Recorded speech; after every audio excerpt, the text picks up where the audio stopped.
when we talk about exalting church, the church exists for God and for His glory. Yun po yung una na papasok sa isip natin. Ang church ay nag-i-exist for His glory. Pakisabi po sa katabi, for His glory. Ngayong araw na to, nandito po tayo when we talk about exalting God and giving Him glory. Ultimately, the church exists to bring glory to His name. Yun po yung una. So lahat ng ating pag-aawitan, mga panalangin na ginagawa, ang layunin natin talagang luwalhatiin ng Panginoon sa pamamagitan, pakisabi po, true worship. Pakisabi po, discipleship. Pakisabi po, evangelism. Pagka yan po ay sinamarize natin, ang binibigyan ko po ng lundo at diin na yung three purposes of the church. Next slide. Tatlo po ang layunin ng church. Bakit nag-i-exist? Number one, basahin po natin, the church exists to glorify God through, ayun, number one. So tayo po, as a church, ang unang obligasyon ng church ay talagang sambahin ng Diyos. So sa ating church, tingin po kay Pastor Joey, ang pagsamba po ay pinakatampok. Pinaka-importanting ginagawa natin. Tingin po kay Pastor, when we talk about worship, it's not about you. Kasi yung iba pupunta sa service, may need. Wala pong masama doon. May pangangailangan. Pero ang problema po, pag pumunta ka ng service, and you put yourself, your needs ahead of God, naku, binibigo nyo na, dinidipit nyo yung purpose ng pagsamba. Ang isang worship service, narito tayo primarily para sambahin ng Diyos. Huwag po niyong kakalimutan yun. We are here to worship God. I wanna hear an amen. Narito tayo para sambahin siya. Sa awit, mga panalangin. So every time na pupunta po kayo rito, yun talaga yung layunin. Ang ganda kanina ng prayer. Sa opening prayer, kung napansin nyo. Father God, i-anoint mo ang aming buong worship leading team to lead the people into a total place of total worship. Pakisabi po, total place of total worship. Naisip niyo po ba yun? Pumunta kayo rito. Iba't iba po ang pinanggalingan nyo. Yung iba, puro negosyo. Yung iba, puro trabaho. Yung iba, naglaba buong linggo. Iba-iba po ang pinanggalingan nyo. Can you imagine, pupunta ka rito? Anong dahilan? Para sambahin ng Diyos. Iba-iba po ang atmosphere nyo eh. And to lead people into a total place of total worship, nobody can do that on his or his own strength. Hindi mo magagawa yun sa sarili mo eh. We need the power of the Spirit. So talagang mahalagang lagi nating idinadalangin ang ating pagsamba. By the way, bago pa po kayo naupo dyan sa upuan nyo, lalo na sa mga bisita, may mga humipo na po dyan. Dyan. May mga nag-pray na po sa upuan nyo. At ang prayer po ng mga tao, kanina, mga 200 kami mahigit, ay i-bless po kayo ng Diyos. So kagalakan po namin na makita kayo ng mapagpala. Pakipalakpakan po natin ang Panginoon for that. Alam ko po, ang isang panambahan, ako mahirap pong magturo, iba-iba ang pangangailangan. The church also exists by edifying His people. Nag-i-exist ang church, kagaya po nung sabi ko kanina, nilapitan ko yung isang kapatid natin, kamamatay ng asawa, kahit yung simpleng pagyakap, simpleng pagtapik, kahit ganun,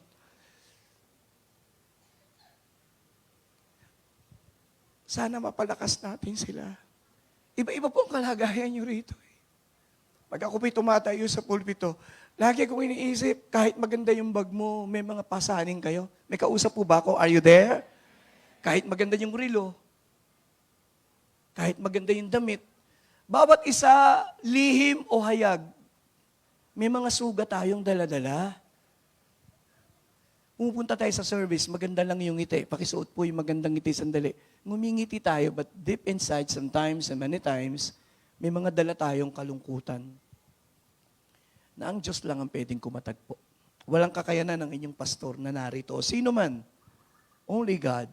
So the only solution for you to be blessed ay makatagpo niyo ang Diyos. At yun po ang prayer namin. That the Lord will really minister, kakatagpuin ka, sa anumang pangangailangan na meron ka. So the purpose of the church, nag-i-exist ang church, of course, to also to edify His people, the people of God. Last but not the least, the church exists to glorify God by, pakisabi po, evangelizing and discipling the world. So kung sasummarize ko po yung tatlo, tatlo pong word. Pakisabi po, upward. Pakiulit po, upward. So yung unang layunin ng church, kaya nag-i-exist upward para sa Diyos, to glorify God. Pakisabi po, inward. Nag-i-exist ang church para palakasin tayo inwardly. Pangatlo, para po may matandaan lang kayo sa sermon, pakisabi po, outward. Paglabas natin dito, nag-i-exist ang church para ano? Para yung mga hindi nakakakilala sa Panginoon, hindi kilalang tagapagligtas, ay maabot natin. Kaya ulitin natin, pakisabi po, upward, inward, outward. Ulitin po natin, upward, inward, and outward. Ayun. So alam mo na yung purpose ng church.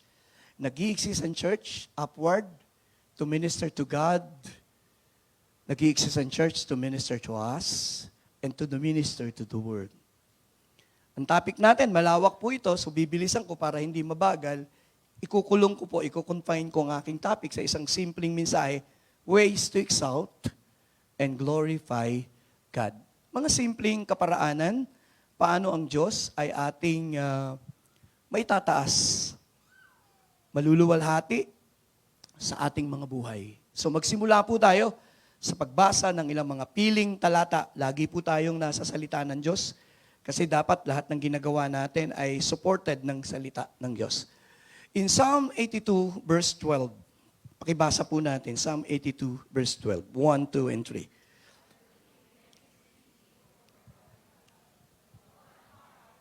Parang mga taga rito lang ang nagbabasa. Pwede po bang basahin nating lahat? Malakas. 1, 2, 3. I will give thanks to Thee, O Lord, my God, with all my heart, and will glorify Thy name forever. Saglit po tayong mag-stuck po dito. Sa banal na kasulatan, kung may isang repeated command ang Panginoon, and that is to glorify and exalt God. Siyempre, papatunayan dapat ni Pastor. Una, mababasa natin doon sa Isaiah 42, verse 12. Let them give glory to the Lord and declare His praise in the coastland. Tingnan niyo po, let Him, that is the exhortation. Let them give glory. Pakisabi po, glory to the Lord. Basahin ko po yung Isaiah 43 verse 7. My daughter from the ends of the earth, everyone who is called by my name, and whom I have created for my glory. Tingnan niyo po, nakasulat sa Bible, ang text, ang binabanggit ay ang Israel, pero applicable sa lahat. Nilalang tayo ng Diyos for His glory. Nakalagay, whom I created for my glory. Kaya pag tinanong, ba't nilikha ng Diyos ang tao? Upang ang tao na nilikha niya ay magbigay ng kaluwalhatian sa Kanya. Basa pa po ako ng ilang mga talata, baka matulungan tayo dito sa topic natin. Psalm 29, 1 and 2. Ang ganda po ng verse na yan. Salmo, kabanatang 29, 1 at 2. Give unto the Lord, Almighty, give unto the Lord glory and strength. Sa ibang salin, ascribe. Ascribe to the Lord. Ayun, ascribe. So, ayun, nilipat sa NIV. Kayo naman po, 1, 2, 3, ascribe to the Lord.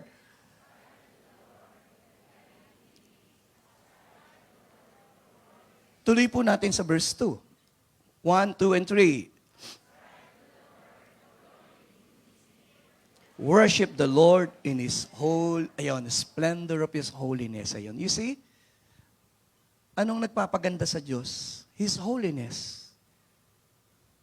He is a holy God.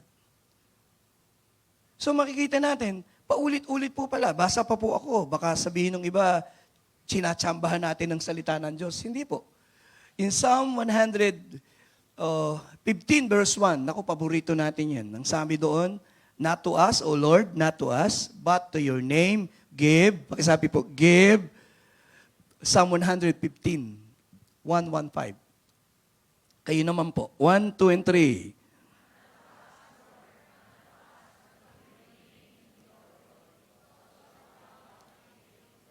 Siguro enough na po yung binasa ko para ma-prove sa atin na there is a repeated admonition o command to give glory to God. Basa po tayo ulit, balik tayo dun sa ating PowerPoint presentation. Kaya sa John 17 verse 4, nung magkatawang tao ang Panginoong Yesus, ang pangunahin at pinaka-importante sa Kanya, sabi niya, siya pong nagsasalita, I have brought you glory on earth. Next Sunday, yan po ang topic natin. Next Sunday, part 2 po nito. Next Sunday, pag-uusapan natin, Jesus Christ, the model of glorifying God. Siya yung model. So, wag na muna nating pag-usapan yan. Next week na natin pag-usapan yan. Kung di pa magra-rapture, mapag-usapan pa natin yan. So, sa New Testament, 1 Corinthians 10:31, naku, kabisado ninyo po yan. Basahin po natin. 1, 2, 3. So, whether you eat or whatever. Lakasan niyo po yung whatever. 1, 2, 3. Ulitin po natin, sabay-sabay. 1, 2, and 3. So whether you eat or drink or whatever you do all. Pakisabi po, do all. Minsan alam natin pero ayaw nating intindihin eh. Do all. Whatever. You can glorify God. Whatever. Sa pamilya mo, sa negosyo mo, sa relasyon mo. Whatever. Do all to the glory of God. That is very strong. Ang tanong, niluluwalhati ko ba ang Diyos sa anumang ginagawa ko? Napararangalan ko ba ang Diyos? So with that in mind, ngayong umaga, samahan niyo po ako sa ating maiksing pag-aaral. Ang ating topic po today ay ilang ways to glorify and exalt the Lord. Magsimula po ako sa ilang important facts about exalting and glorifying God para mabilis po ako. Una, it should be our number one priority because we're created to glorify God. As I have said earlier, ang unang layunin ng Diyos, kaya tayo nilalang upang magbigay ng kaluwalhatian sa Kanya. Kaya nakalagay diyan, man's chief end is to glorify God and to enjoy Him forever. So talagang ang layunin ng Panginoon, ang nais ng Diyos para sa bawat isa sa atin, pag magtatanong ka, kaya naging popular po yung purpose-driven book ni Pastor Rick Warren eh. Sinasagot nun yung tanong na anong purpose ng buhay. Sa unang chapter, ano nakalagay? The purpose of life is to glorify God. Kaya ang tanong, kung ang purpose ng Diyos, kaya kanila lang to glorify Him, the question is, are you glorifying God? Yun po ang tanong eh. The reflection question, if God created us, and the purpose is to give Him glory, ang tanong, am I glorifying God? Yun yung tanong na dapat nating sagutin, na pararangalan ko ba ang Diyos sa aking buhay? So yun po, yun yung konteksto, yun po yung iikutan, diyan iinog yung pagtalakay natin ngayong umaga, napakasimple lang. Pangalawa, na importante lang po, in exalting and glorifying God, it should be our greatest quest because we often admonish. Kanina, pinatunayan ko, ulit-ulit, give unto the Lord glory. E tanong, bakit inuulit-ulit ng Diyos yung kanyang salita? Bakit inulit-ulit ng Diyos? The command to glorify God. The answer is very simple. Para makinig tayo. That's number one. Number two, because it is important to the heart of God. Ulitin ko po. Kaya inuulit-ulit ng Diyos ang kanyang salita sapagkat gustong sabihin ng Diyos, makinig ka. Pangalawa, importante ito sa akin. Ang mga magulang, kaya inuulit-ulit, sabi niya, pangalawa na to, pangatlo ko na itong paalala sa iyo. Why? Because we have the nature na kalimutan. Kaya nga po ang prayer ko kanina, Lord, nawa, habang binubulay namin ang iyong salita, balikan namin yung katotohanan, yung kaisipan, Panginoon, na nilikha mo kami para magbigay ng kaluwalhatian sa iyo. Kaya pag tinignan natin ang ikatlo, it is the greatest achievement we accomplish in our lives, or we can accomplish in our lives. Ano pong ebidensya ko? Si Jesus. Nung mabuhay si Jesus sa mundong ito, ang nasa puso niya, paano niya pararangalan ng Diyos?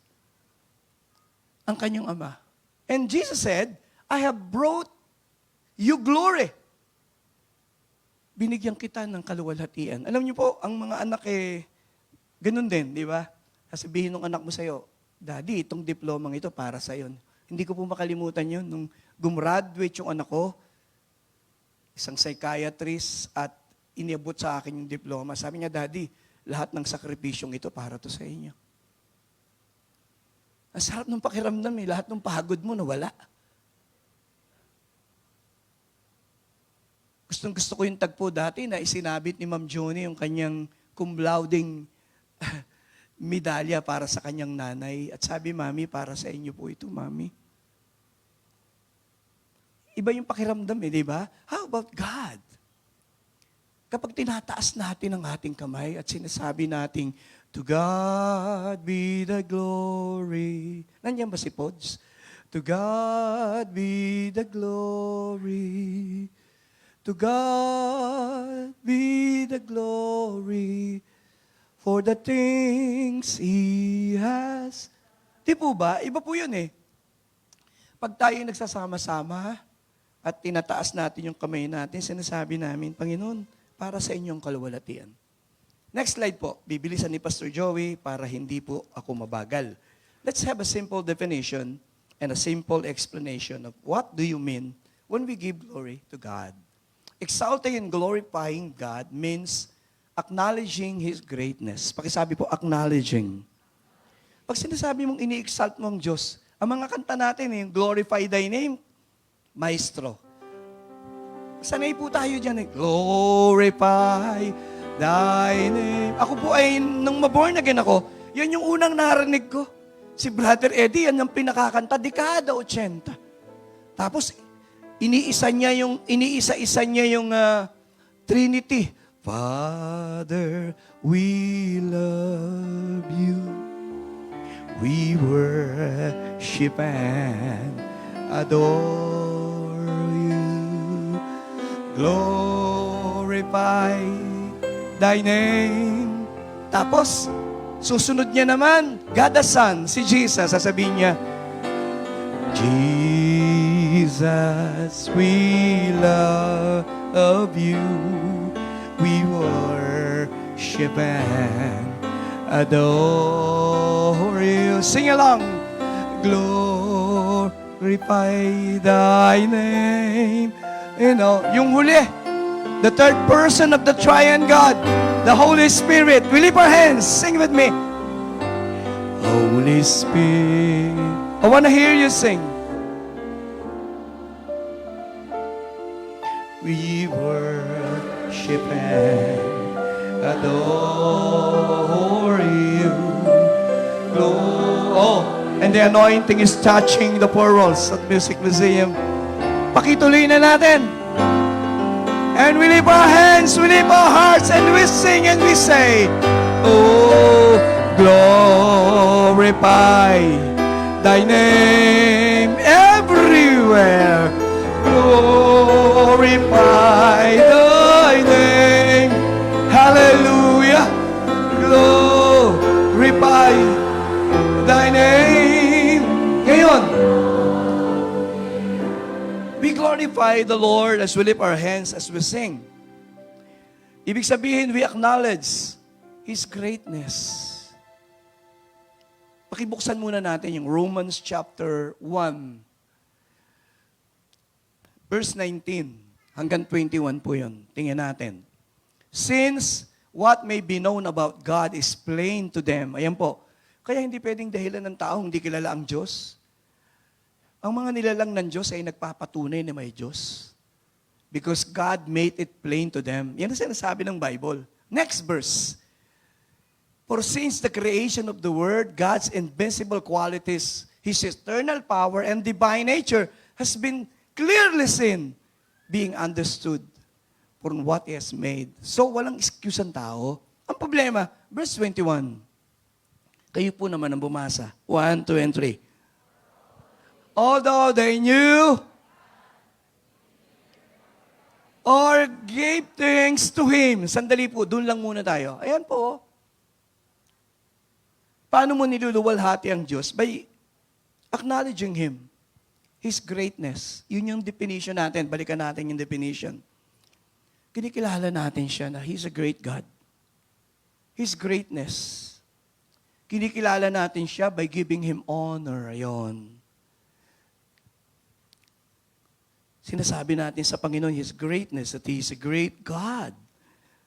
Kaya mga awit natin, how great is our God. Sing with me, how great. Ayan, kaya ako kumakanta eh. And all will see how great, how great. Sandali po. Yung pala yung pag-glorify. You acknowledge Him. You honor Him. You thank Him. You praise Him. Those are the ways we glorify God. Sige po, gawin nating medyo konting theological bago tayo mag-practical. 5 terms na gusto kong makita ninyo. Exalting and glorifying God. Number 1, appreciation. Pagkasabi po, appreciation. Ito po pagsamba sa langit para madali nating maintindihan. Revelation chapter 4 verse 8. Sa langit, paano niluluwalhati ang Diyos, Pastor? Ito po yung paraan. Each of the living creatures, 6 wings, was covered with ice. Tandaan niyo po, sa langit nangyayari yan. Even under its wings, day and night, they never stop saying, kayo po, 1, 2, and 3.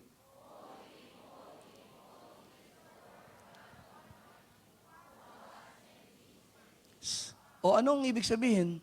Paano mo niluluwalhati? You appreciate His person. Pakisabi po, person.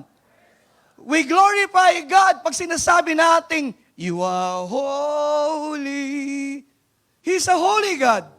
Yung kanyang persona, hindi nyo napansin ang binabanggit the person of God. That God is Almighty. We glorify God by appreciating His person. That He is holy. That He is Almighty and He is eternal.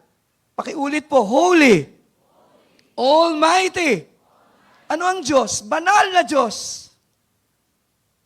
Anong klaseng Diyos sa langit na sinasamba natin dito sa lupa? Banal na Diyos. Kaya bago tayo lumapit sa Diyos, sabi natin, Lord, patawarin mo muna kami sa lahat ng kasalanan namin. Paano kami tatayo sa iyo? Because you are a holy God. He's Almighty. Ang unang verse sa Bible, and God created the heavens and the earth. Paano nilalang ng Diyos ang mundo? Nagsalita siya at nalikha lahat. He is Almighty God. Pagkasabi po, Almighty. Makapangyarihan. Hindi lang banal, makapangyarihan. Tapos po, who was, who is, and is to come. Naku, mauubos ang theology mo sa tagal dyan. Isang verse lang ang binasa mo. Dinideclare sino ang Diyos. He's holy God. He's Almighty God. He's eternal. Who was, who is, and is to come. Wala pa tayo sa mundo at wala pang mundong ito. Nandun na ang Diyos. In the beginning was the Word, and the Word was with God, and the Word was God. And God created everything. Wala na tayo sa mundong ito, nandiyan pa rin ang Diyos. Hindi kasi tayo Diyos eh. We are created being. So paano ina-appreciate ang Diyos? Kinikilala natin ang kanyang persona. Punta po tayo sa verse 11. May kausap po ba si Pastor Joey? And then in verse 11, nakalagay po, by your will they were created. Ang tema ay you are worthy. Bakit karapat dapat nasambahin ng Diyos? Laging tinatanong po yan sa akin eh. Sapagkat siya ang lumalang ng lahat. Why is worthy to be worshipped? Because He's the Creator.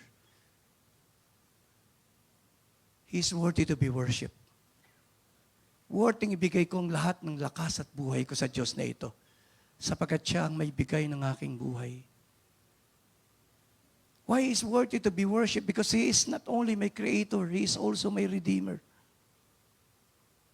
Kaya pag binasa niyo po yung Book of Revelation, pag sinundan niyo po yung word na worthy, kasunod nun sa chapter 5, sa verse 9, 10, and 11, sinasamba si Jesus as the Lamb, worthy to take the scroll. Ayan po. Why? May explanation. Because you were slain. With your blood, you purchased God. Bakit worthy sambahin si Jesus ngayon? Sapagkat sa Kanya nang gagaling ang ating kaligtasan at katubusan. Pakipalakpakan nga po natin ang Panginoon. Nako, baka mahaba po si Pastor, ano? Andun pa lang tayo sa theological, wala pa tayo sa practical. Another theological application. of the word glorify. Pakisabi po, adoration.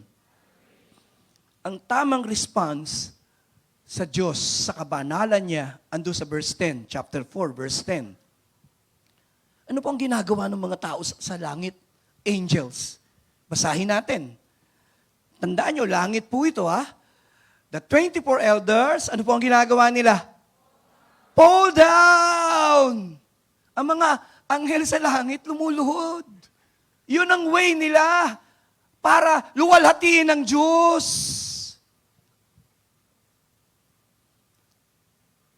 Chapter 5, verse 8. Bibilisan ko po para di mabagal kasi simula pa lang eh.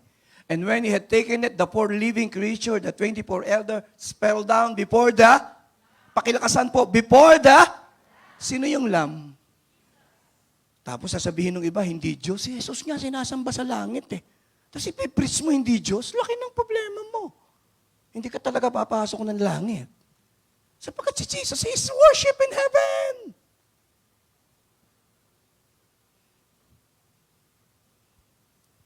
Verse 14. Gusto ko pong pakita sa inyo paano gino-glorify eh. The four living creatures said, Amen. And the elders fell down and paano gino-glorify ang Diyos? By worshiping Him. Number 3, affection. Baka sabi sa katabi mo, affection. Paano luluwalhatiin ng Diyos? Alam niyo po, pag ipinakikita natin sa Diyos na siya ang pinakamahalaga sa atin, pinaka-importante ngayon, ang daming pwedeng pagkaabalahan ng tao. Bakit ka narito? Pastor, pinakamahalaga sa akin sa araw na ito, nasambahin ko muna ang Panginoon, whether you like it or not. We show...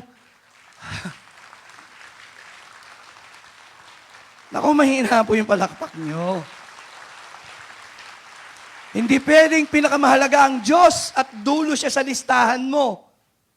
Hindi pwedeng pinakamahalaga sa iyo ang Diyos at wala kang panahon. Ano ka, nagbibiro ka?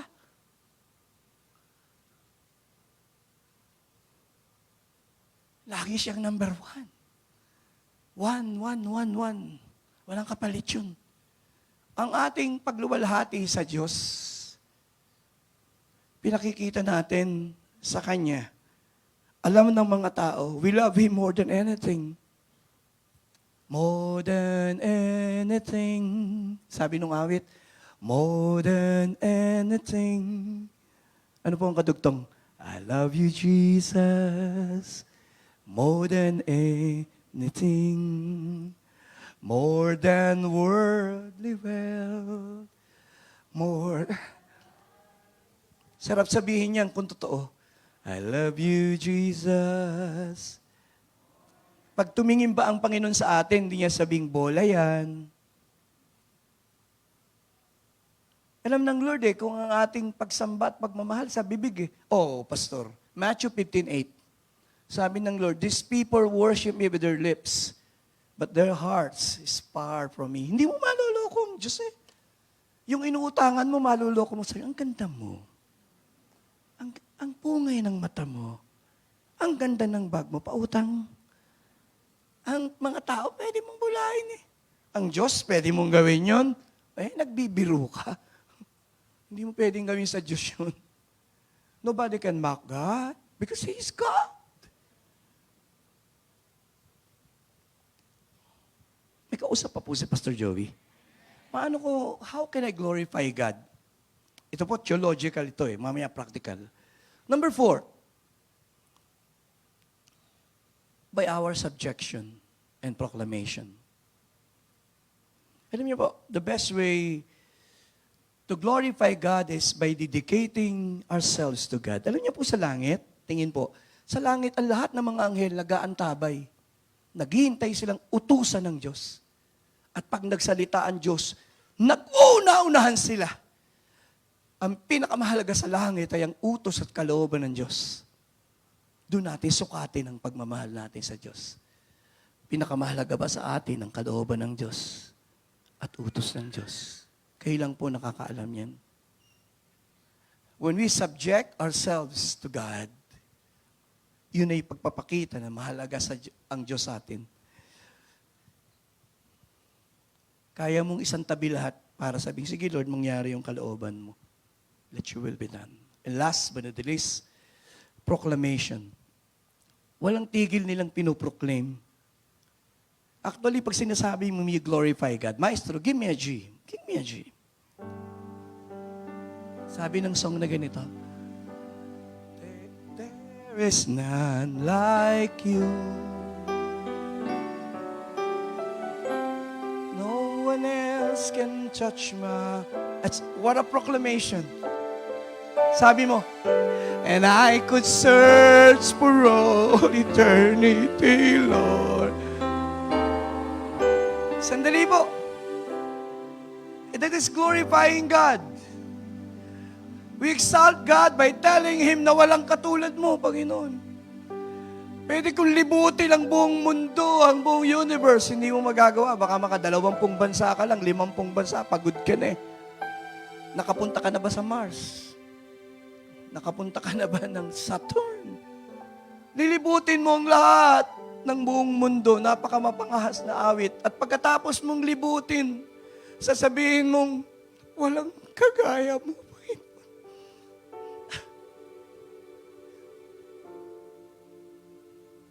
And that is why, how we exalt God. Hindi lang siya great, walang kagaya ng ating Diyos na sinasamba sa lugar na ito. Give the Lord a mighty hand of praise. Let's sing along. There is none.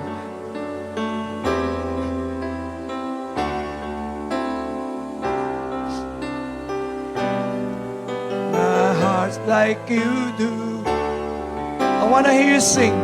And I could search for all eternity long and find. Gusto pa niyong kumanta, no? Your mercy. Your mercy flows like a river wide, and healing comes from your hand. Oh Lord, how we love you today. Suffering children, I say, in your arms, there is none like you. Pakitaas po ang kamay, we sing along today. There is none like you. The God of heaven and earth, Creator and our Redeemer. And I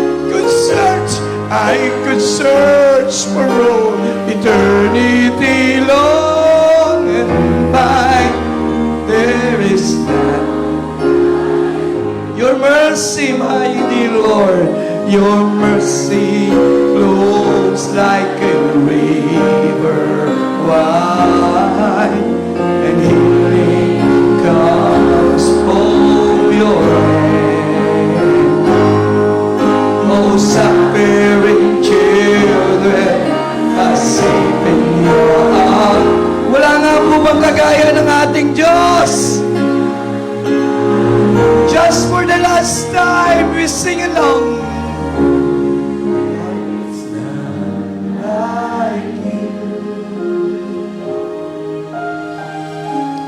No one else can touch my heart like you do.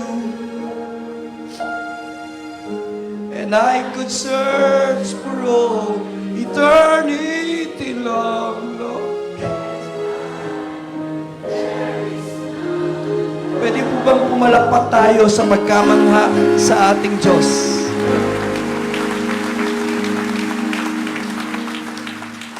Wow. Alam niyo po, yung mga nasa langit, 24 hours silang sumasamba. Napansin niyo? 24/7. Hindi sila napapagod sapagkat hindi nakawala sa kanila ang pagkamangha sa Diyos. Tingin po kay Pastor, pag nawala na ang pagkamangha mo sa Diyos, sa kanyang kabutihan, habag, mawawala na rin ang kabuluhan ng iyong pagsamba.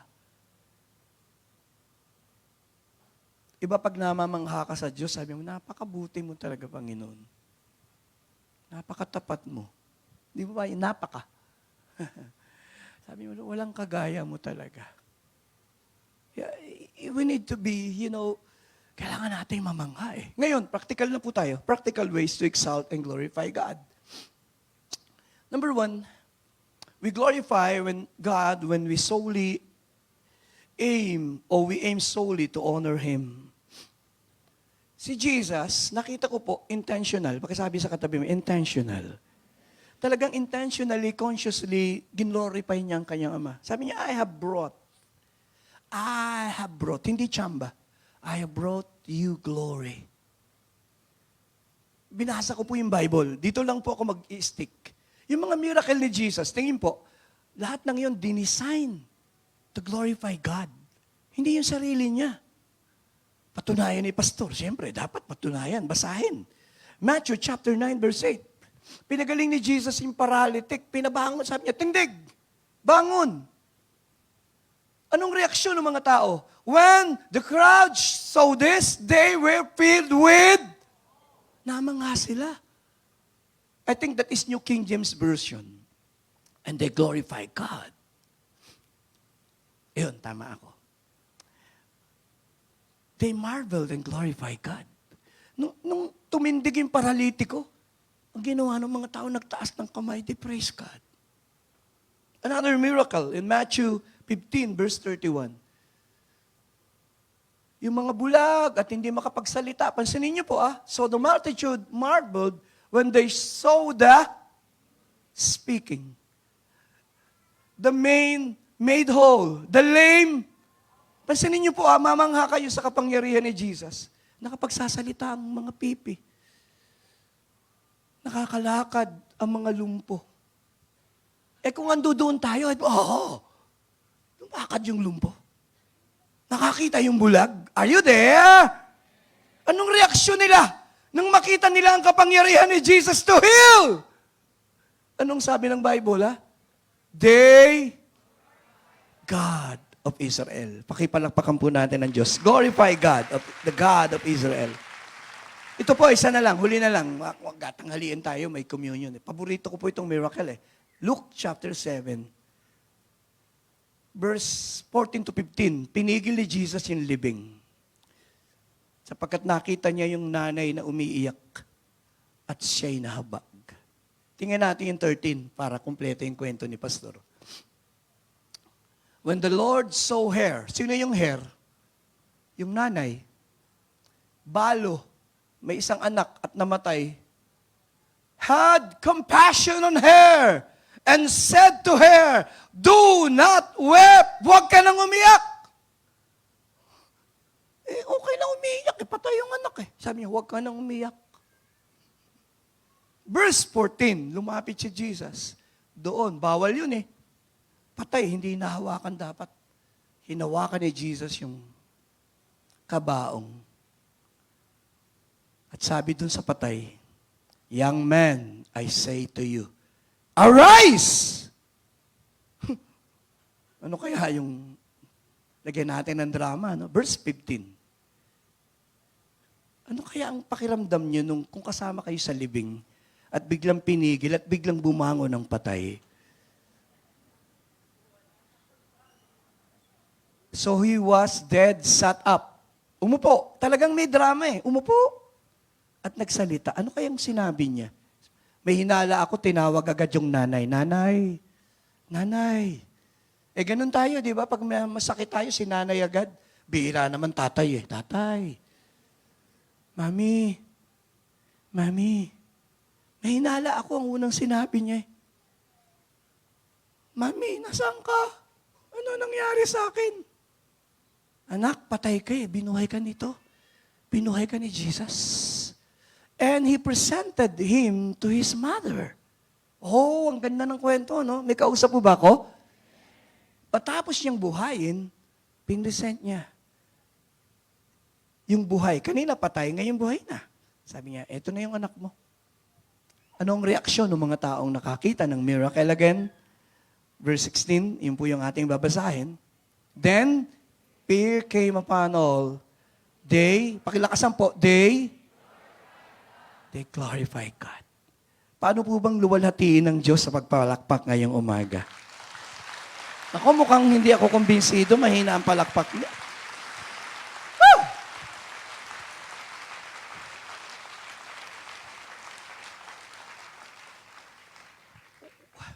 when I read my Bible, Jesus consciously, intentionally, really glorified the Father through His miracles. Bilisan ko po, para hindi babagal. Number 2, mabilis na lang po. This is how Jesus lived. His great desire was that in everything He did, God get all the credit and all the praise. Punta po tayo sa pangalawa. We glorify Him when we give God glory for all that He achieved. Tayo po ba, sa mga na-accomplish natin sa buhay, binabanggit ba natin ang Diyos at sinasabi natin, sa iyo po ang kaluwalhatian, sa iyo po ang kapurihan. Nung matayo ba yung bahay mo, do you acknowledge God? Nung natanggap mo yung unang sweldo mo, nung natanggap mo yung unang promotion mo,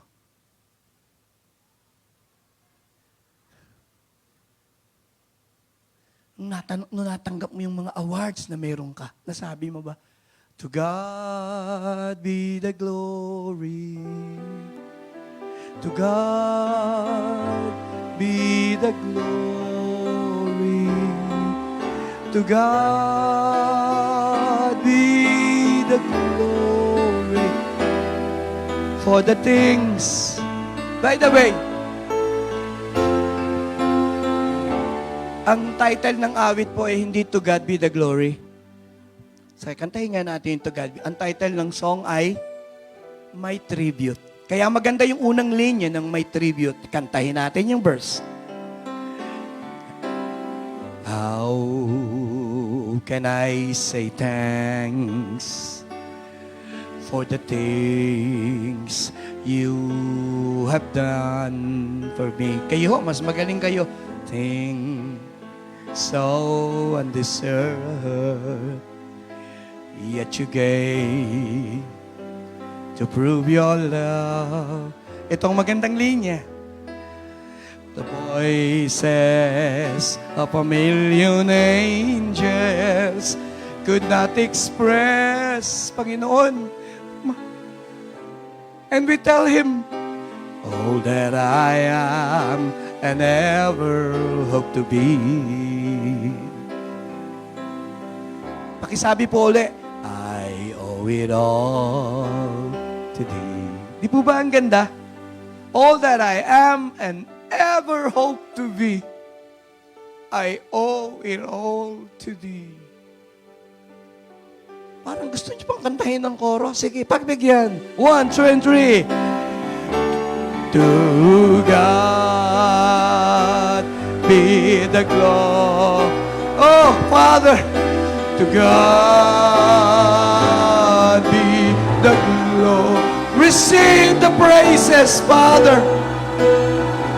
Be the glory for the things He has done with His blood. Kailan po? He has saved.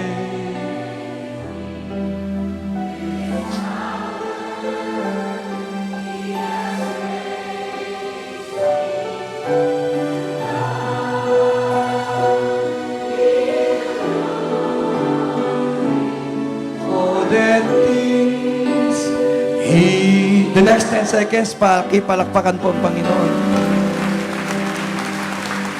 Do you know that there are ways to steal God's glory? Alam niyo po ba, may paraan para nakawi ng kaluwalhatian ng Diyos. Siguro narinig niyo pag nagpipray.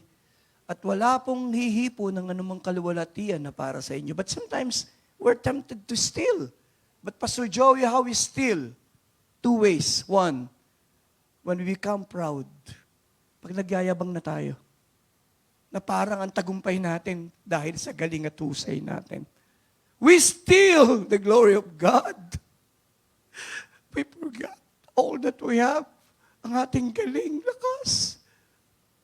Galing sa Diyos eh. How we steal God's glory, by the way, when we forgot to thank Him. Hindi man lang natin magawang yumuko at sabihin salamat. Panginoon, maraming salamat sa pagsama niyo sa amin. Maraming salamat kung paano mo kami tinawid sa panibagong problema. Maraming salamat kung paano mo kami pinalalakas, iniingatan, kinakalinga. Pinapanatili mo kaming masaya, kapakipakinabang. Maraming salamat na lagi mong iniingatan ang aming mga anak. Maraming salamat sa inyong pabor. Salamat sa pagpapatawad. Salamat sa pagsama, sa habag, kalakasan. Hindi po matatapos. So magandang palakpakan na lang natin ang Panginoon.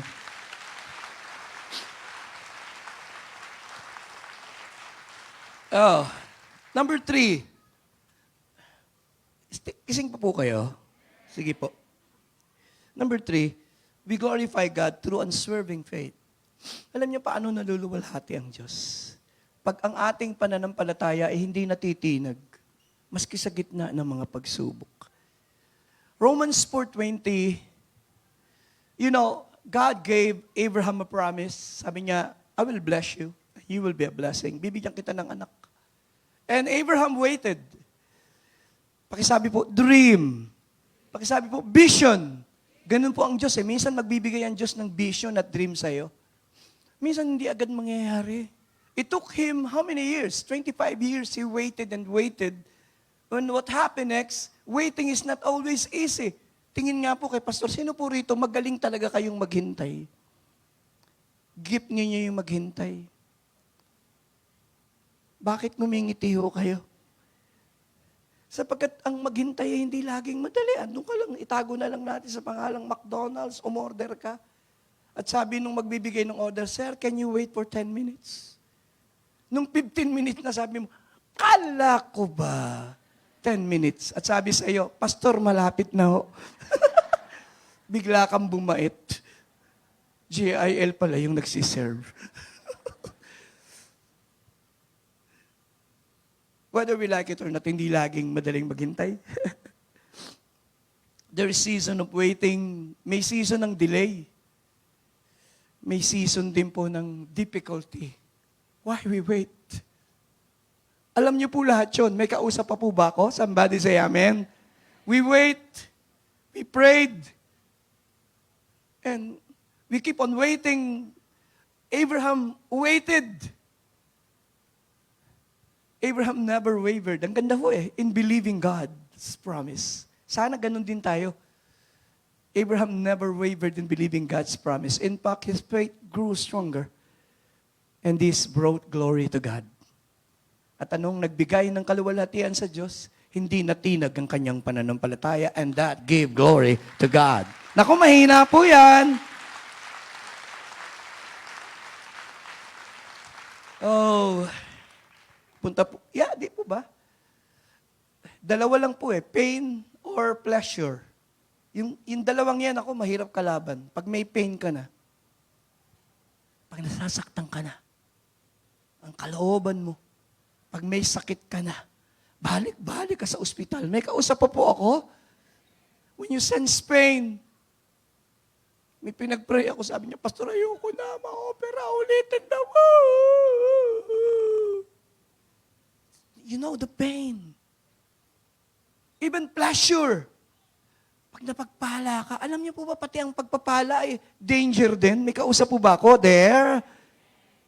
It's either pain or pleasure. We succumb and we surrender our faith.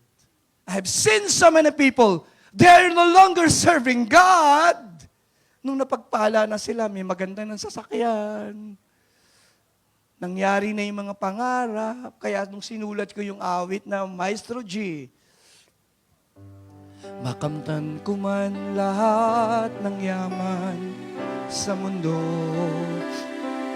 matupad ko man pangarap at mithin ang puso ko, kung ako'y malalamig sa'yo at malalayo ng gusto, ay bigo pa rin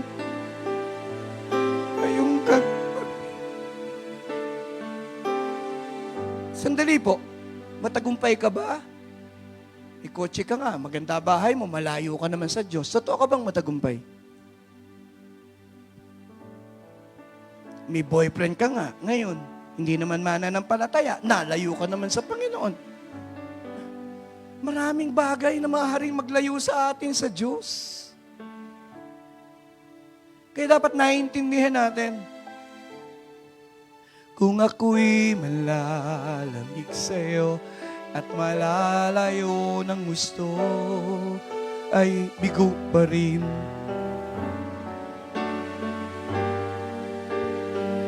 Sinulat ko po yung awit. Gusto kong magbigay ng isang mensahe. Pakitaas po ang kamay ng mga kabataan.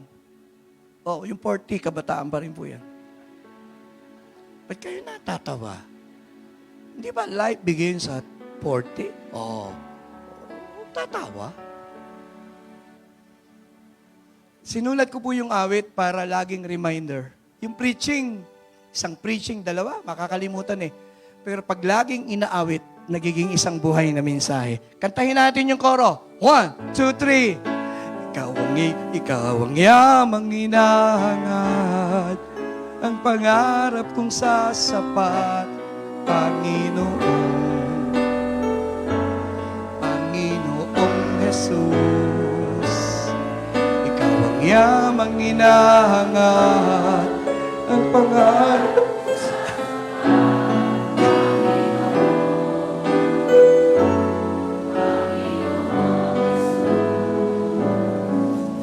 saya mundo, higit sa lupa.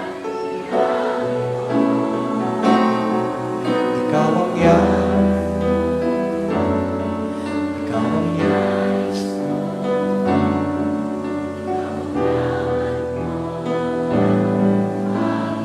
Tapusin ko na po. The practical ways to exalt and glorify God. We glorify God by living for Him.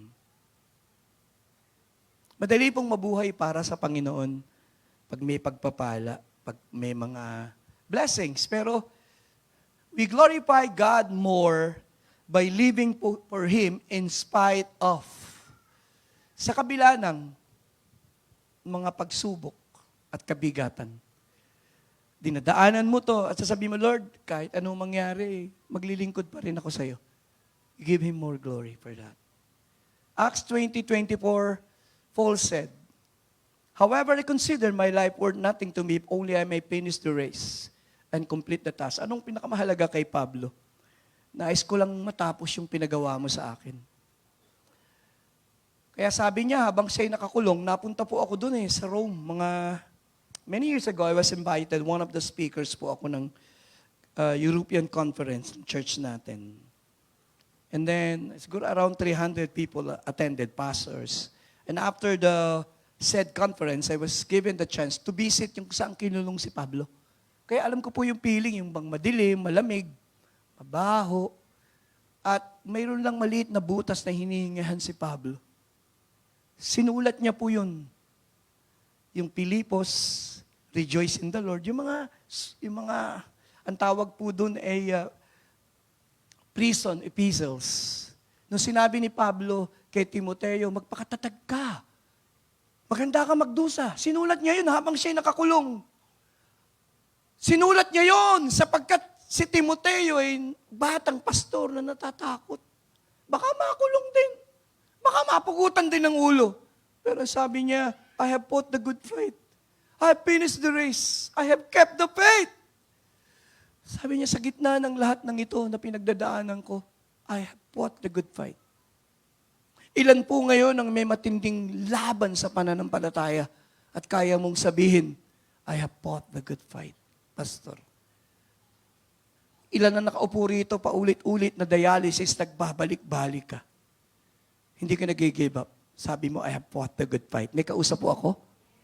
Madali pong, sa pagtakbo, madali pong tumakbo kung maraming kasama, pero pag nasa dulo ka na at nasa huli ka na, ang bigat na ng paa mong tapusin yung takbuhin. Si John Aquare, ganun naibigay na yung medal.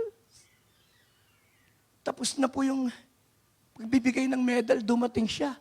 Nag-collapse pa pagdating sa finish line. Tumindig siya. At sabi sa kanya sa interview, sabi niya, Mr. John Aquare, taga Zimbabwe. Sabi niya, bakit ba naman tinapos mo pa ang takbuhin? Tapos na. May yak-yak niyang sinabi, My country did not send me ilang libong milya to start the race. Pinadala ko ng bansa ko rito to finish the race. Pakisabi mo sa katabi mo, finish the race. Hindi ka tinawag ng Panginoon para magsimula. Nais ng Lord, fight the good fight of faith. Somebody say Amen! I have fought, I have kept the faith. How we glorify God? By keeping our faith. By living for Him. Panginoon, yung buhay kong ito para sa iyo.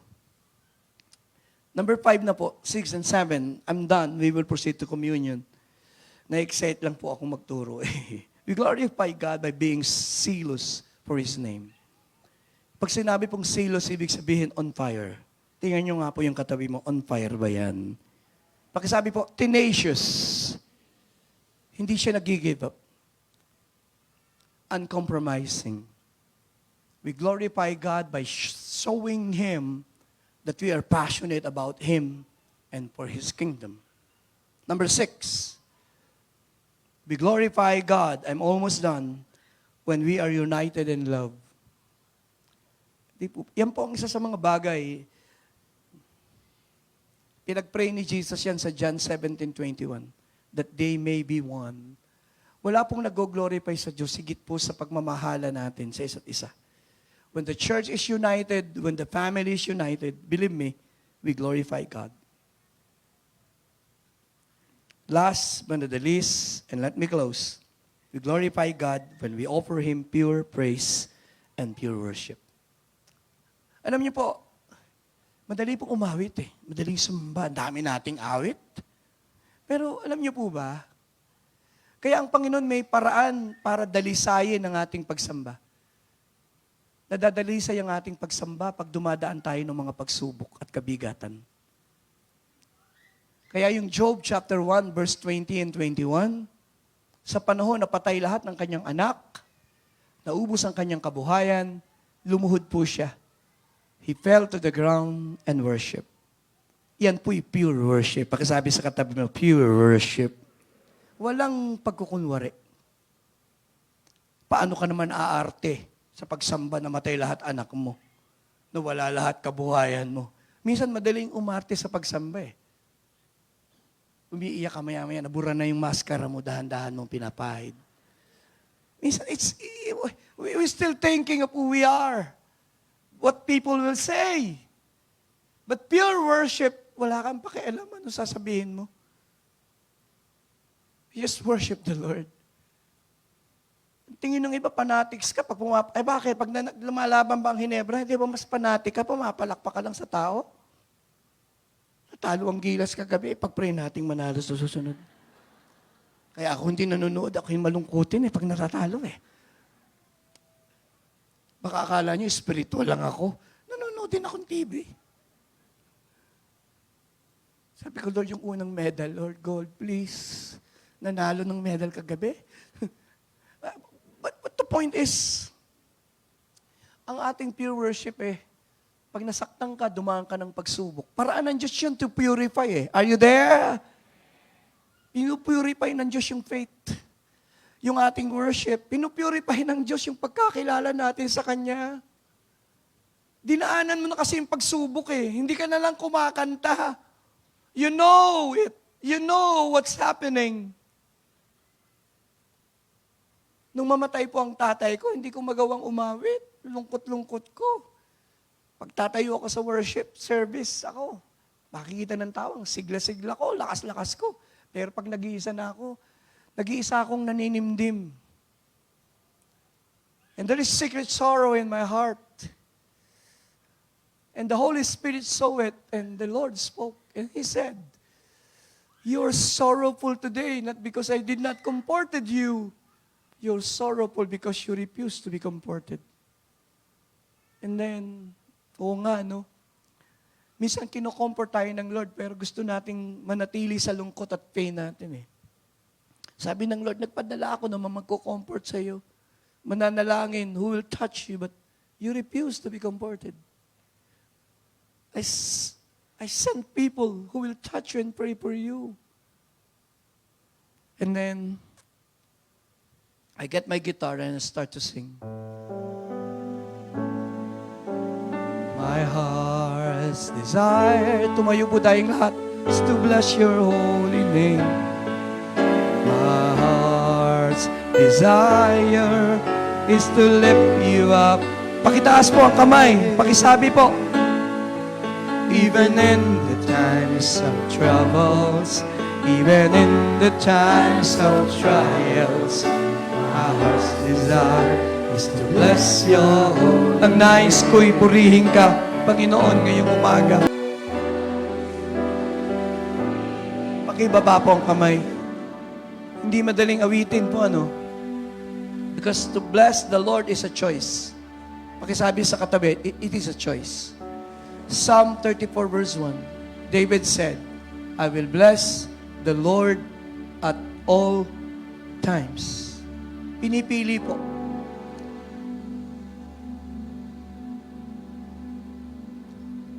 It's a choice. May choice po kayo. Sambahin ng Diyos. May choice po kayo. Magalit sa Diyos. May choice po kayo. Maging mapait. It's a choice. We have a choice. But I have a choice also. I can bless the Lord. Pakibalik yung verse. I will bless the Lord at, ano po? Pakiulit po, at all times. I will bless the Lord at all times. Ano mang panahon, pagpapala, pagsubok, hirap, sakit, and God is glorified when we bless Him today. I pray that today, the best I can, the best I knew, na magturo po sa inyo. I did my best. But only you. May choice po kayo. Patunayan ko. Isaran niyo po ang inyong kamay. Isaran niyo po. Higpitan niyo. Yung walang makapagbubukas. Choice po yan eh. Pwede mong sabihin, sasara ko ang buhay ko sa Diyos, hindi ko na siya kailangan. At hindi ko siya kailangan. Hindi ko kailangan ng Diyos. Choice po yun eh. It is a choice. May choice po kayo. Buksan po ninyo. See? Isang kabataan ang namatay ang kanyang kapatid. He was 12 years old. Yung kapatid niya, 8. Nag-pray siya na pagalingin ng Diyos. Hindi pinagaling ng Diyos. Namatay yung bata. Buhat nun. Hindi niya kinausap ang Diyos. Hindi siya nag-pray sa Diyos. 30 years old siya ngayon, umaattend siya ng church. Nagtuturo si pastor. Sabi niya, manalangin tayo sa kanya. Sabi niya, tuwing service, nakikita kita, hindi nagpipray siya. At nilapitan siya ni pastor. Sabi, bakit ka nagpipray? Anong problema mo? Kinuwento niya. Sabi niya, when I was 12, my young brother died. Hindi nakinig ang Diyos sa akin. And I promise again that I will not pray. But now, I am 30 years old. Gusto kong mag-pray, hindi ko alam. Hindi ko alam, pastor. Hindi ko alam. Hindi ko alam. Huwag nating hayaang dumating tayo sa pagkakataong pinatigas na natin ang ating puso na hindi mo na kayang magtaas ng kamay at sumamba sa Diyos at manalangin. Hayaan mo ang Panginoon na turuan Kanyang umawit, sumamba, at lumapit sa Kanya. Sa mga bisita, 3 lang po ang ibig sabihin ng kaligtasan. Salvation is, pakisabi po, needed. Bakit binigay ng Diyos ang Kanyang anak? Sapagkat kailangan natin ng tagapagligtas. Why? Hindi natin kayang iligtas ang ating sarili. We need a Savior. We cannot save ourselves. We need a Savior, and God sent His Son. Salvation, we need a Savior. And God sent His Son, His only Son, for us to be saved. This salvation is free. God is willing to forgive you through His Son. Ang Diyos ay magpapatawad lang kung kikilalanin mong si Jesus ay namatay sa iyo. Kaya ABC, admit that you are a sinner. believe that Jesus died for you, confess that you accept Him now as Lord and Savior. That is salvation. Bago natin awitin yung awit, yumuko po tayo, who knows? May ngayon lamang tatanggapin si Jesus bilang Panginoon, tagapagligtas. Sabihin mo lang, Panginoong Jesus, kailangan ko ng isang tagapagligtas. Ikaw ay namatay, inilibing at muling nabuhay. At ngayon ay tanging tagapagligtas ng tao. Kinikilala kita. Patawarin niyo po ako. Hugasan ng iyong dugo. Ikaw na ang aking Panginoon. Ikaw na ang aking tagapagligtas. Tulungan mo akong mabuhay. Ayon sa iyong kalooban. Ako na lang pong mananalangin, palayain niyo po ang mga taong ginapos ng kasalanan, ng pandaraya ng kaaway. Hayaan niyo ngayong umaga ay makamtan nila ang kapatawaran.